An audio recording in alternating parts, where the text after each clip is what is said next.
When I was a kid, my dad took me on vacation and we stayed at this hotel that had a koi pond with these big, beautiful koi fish. And the koi fish were quite fond of the visitors at the hotel, so much so that they would swim up to the surface because they wanted you to pet them. They'd lean into it and kind of wiggle back and forth onto your hand, like when you scratch a dog's back. Anyways, I'm going to show you how to paint a koi fish in a couple simple steps. You can start with a light wash or just fill your brush with clean water. And to start, we're going to make kind of a teardrop shape that has a bit of a swoop to it. I'm going to put lots of water in this so it's running all around in here. I'm going to take more concentrated colors and drop them in. Koi fish come in all sorts of colors. You can really have fun with just dropping the colors in.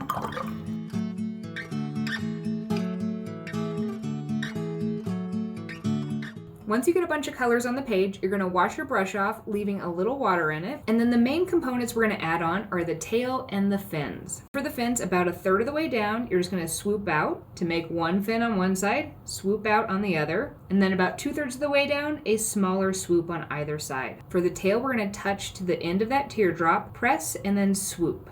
We're trying to get some of the water from the body to flow into the tail. And we're gonna go on the other side, lightly touch, press, and then swoop and kind of lift. If you feel like they need it, you can drop in some additional color to give them a little more vibrancy. Let's do that again. We're gonna start by making a teardrop shape, nice and wet on the paper, making it kind of swoop to one side. I'm gonna drop in some different colors, letting them kind of flow around.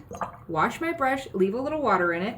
On the tail, I'm gonna grab that puddle at the very end, and then swoop down, bringing that color into it, and then swoop down on the other side. A third of the way down, I'm going to swoop on either side.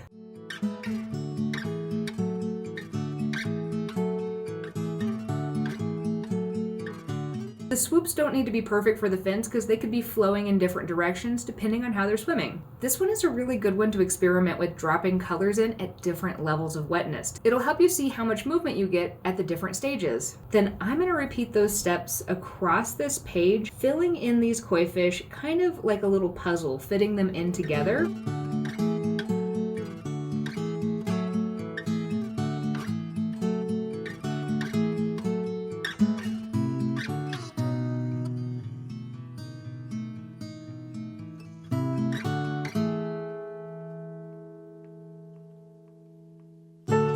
At this point, they're gonna look kind of like fishy, weird blobs, and that's okay, because we're gonna add pen details. But first we need to either let this dry or make it dry.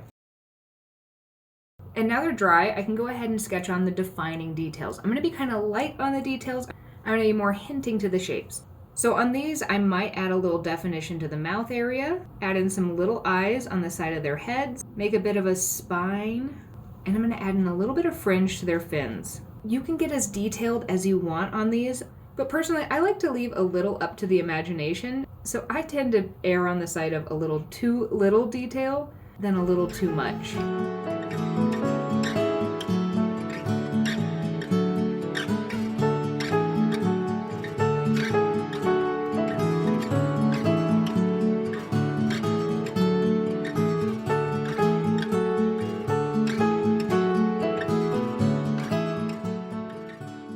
And at the end, you're left with your very own pond of friendly koi fish.